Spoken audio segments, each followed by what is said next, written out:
2 years ago, prompt engineering was really popular. That means improving the prompt to make the language model's output better, more ideal, and more accurate. On June 25th this year, Shopify's CEO posted on X saying he thinks it should actually be called context engineering. Later, a big name in the AI world, Andrej Karpathy, also agreed that it should be called context engineering. By the way, Andrej is one of the founders of OpenAI.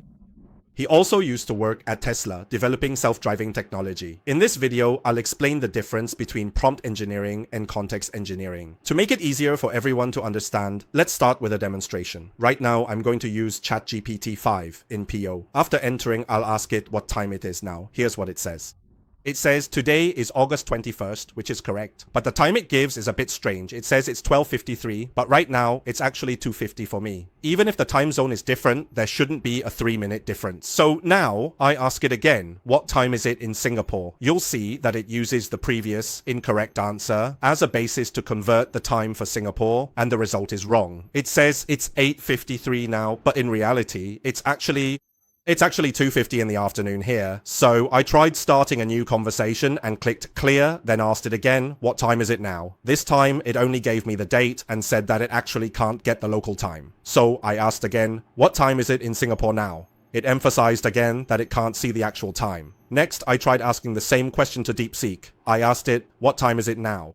Similarly, DeepSeek replied that it couldn't get the current time. Then, with the same question, I asked ChatGPT. Again, I asked it what time it was, and you can see that it responded very accurately with the correct answer, August 21st, 2:53 p.m., and that's Singapore time. Through this example, you can see that sometimes whether the model can answer your question isn't actually about the model's capabilities, nor is it about prompt engineering. The issue is actually with its context. That is, it doesn't have enough background information. In fact, when we use AI tools, we need to distinguish whether the question can be answered by the model itself, or if the model needs to rely on additional tools or extra information to answer. We have to make that judgment ourselves. When it needs to use extra tools or information to respond to your question, those pieces of information and tools are considered as part of the context. In other words, it's background information.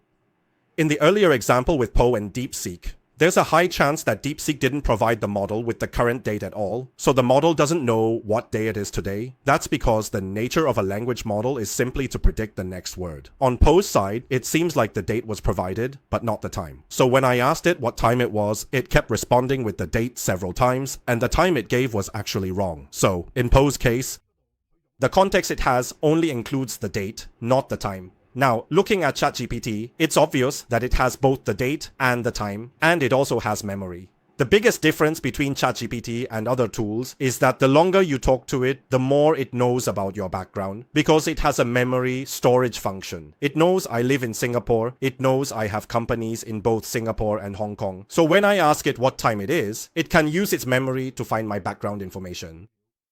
As a result, it directly responded to me with the time in Singapore. This is what we call context engineering. To use an analogy, prompt engineering is like teaching your subordinates how to respond better. Context engineering, on the other hand, is like preparing all the necessary tools and information for a new colleague before they start work, so that it helps this new hire complete their tasks more easily and effectively. A couple of years ago, we used to call this type of AI Gen AI, meaning that you give it a prompt and it generates an answer for you. But as humans, we're not satisfied with an AI that only answers your questions. We actually want the AI to help you get things done. So starting from 2025, we've entered an era called Agentic AI, which means AI agents that work on your behalf. So it's not just AI anymore, it's AI agents. When you give them a prompt, they don't just generate an answer, they actually take action to help you accomplish tasks. For example, you can give it receipts and it will do bookkeeping for you. Or if you work in HR, you can give it a stack of CVs and ask it to screen the resumes and so on. So context engineering is relatively more applicable at the level of AI agents. That means if one day you plan to build an AI agent for your company, just using prompt engineering won't be enough. You'll need to use context engineering as well. Take a look at this diagram and you'll understand the difference between the two even better. First, let's talk about prompt engineering.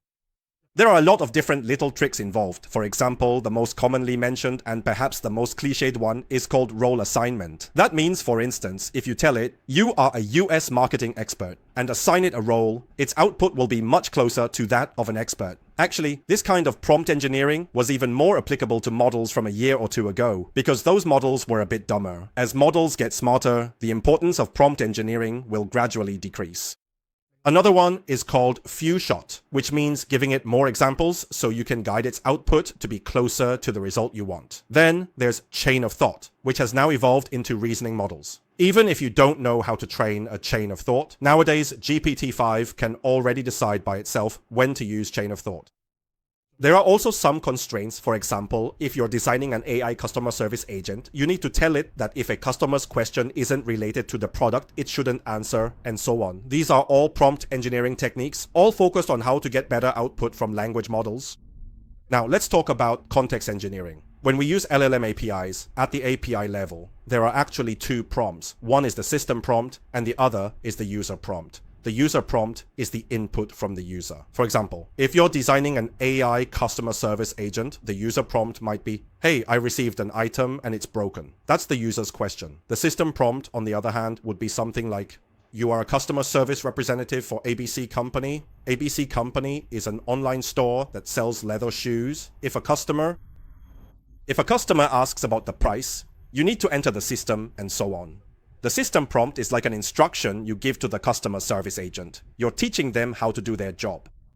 So you might ask, aren't these two things just prompt engineering? That's right, these two things are actually prompt engineering. So actually, prompt engineering is a part of context engineering. Besides that, what else is there? There are also tools. For example, if you run an online store, the AI might have tools like connecting to the SF Express API so it can track where the customer's package has been delivered. Or for example, if it's an internal AI used by your accounting colleagues, you can give it some receipts to automatically help you with bookkeeping. The tools it might need could be your company's Excel or some cloud accounting software like Xero or QuickBooks and so on. All these things are called tools. Then there are also things like long-term memory and short-term memory. So, what about long-term memory? That's RAG. If your company has a lot of documents, you can use a method called embedding to store those documents in something called a vector database. For this video, I won't go into detail about this part. You can check out my previous videos for more information. Simply put, when an AI needs to reference company documents to answer questions, we need to process those documents in a special way and store them in a database specifically for AI to use as its memory. For long-term memory, when it needs to look up information, it will go into its long-term memory to find it. Then there's short-term memory, like conversation history and similar memories. These are usually stored in temporary memory. So if the user comes back the next day to ask questions, the short-term memory will have already been forgotten. And when we develop an AI agent, we use prompt engineering techniques to put information into the system prompt. Actually, if you look at those 5 things on the right, ChatGPT actually has all of them. First, talking about user prompt and system prompt. When you enter a question in the chat box, that's the user prompt. And if you click on the bottom left and go to settings, you'll see an option called personality. Here, you can set something called custom instructions, which can also be considered part of the system prompt. Actually, OpenAI also has a system prompt running in the background. For example, if you ask politically incorrect questions, it won't answer you. Or if someone asks about committing a crime, it won't respond. These are all part of the system prompt. Next, let's look at the tools available in ChatGPT. What you see on the screen now are the tools that ChatGPT has, including web search, which means it can look up information online. It can also run code. For example, it can do calculations, because the strength of language models is language, but their weakness is calculations. There's also a tool called Canvas, which allows you to build simple applications. In a previous video, I answered a common question. Why does GPT-5 seem to perform worse when used in Poe? The main reason is that it lacks these two tools. Now, let me go back to the conversation I just had in Poe.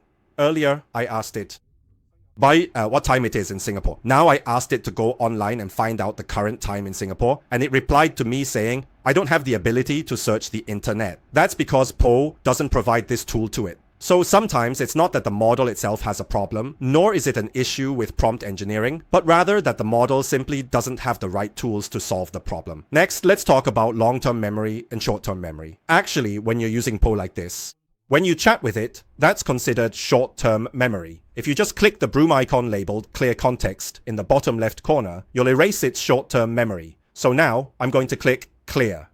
Now I'll ask it, what question did I just ask you?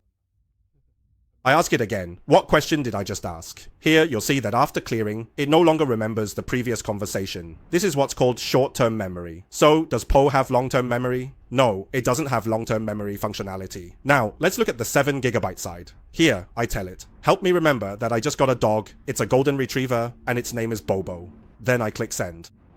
Here, you'll see it says update saved memory. It has turned the fact that I got a dog into a long-term memory. Now I click manage to go to this long-term memory. You'll notice that it automatically records a lot of my background information. This part is what makes Church different from other tools. The more you talk to it, the more it understands your background. It even knows that my wife's name is Jenny. If there's something you don't want it to know, you can click delete. By now, you should have a clearer understanding of what context engineering is. In fact, prompt engineering is just one part of context engineering. Context engineering has a broader scope and is mainly applied at the AI agent level. Besides giving it instructions, we also need to provide it with tools, as well as long-term and short-term memory, so it can effectively help you work. Because starting from 2025, we have already entered the era of AI agents. We are no longer... It's not just about having AI answer questions, that's too simple. What we really want is for it to help us handle our work. In September, we will have 2 courses suitable for 2 types of people. The first type is those who want to use AI to improve their work efficiency. The second type is company management, who want to help their company build an AI agent to boost their colleagues' productivity. After attending this course, you'll have enough knowledge, you'll understand the terminology, and you'll know what technologies and tools are available for AI agents. What can it do and what can't it do? You'll have enough capability to communicate with an IT company and to develop your own AI solution. The first course, AI Upgrade and Transformation Workshop, is suitable for everyone. It's an introductory course. It will cover tools like ChatGPT, Gemini, and other daily office applications. The second workshop is called M by N, Practical Application, Process Automation, and AI Agent. If you want to know more details about the courses, feel free to click the link below the video. See you in the next video.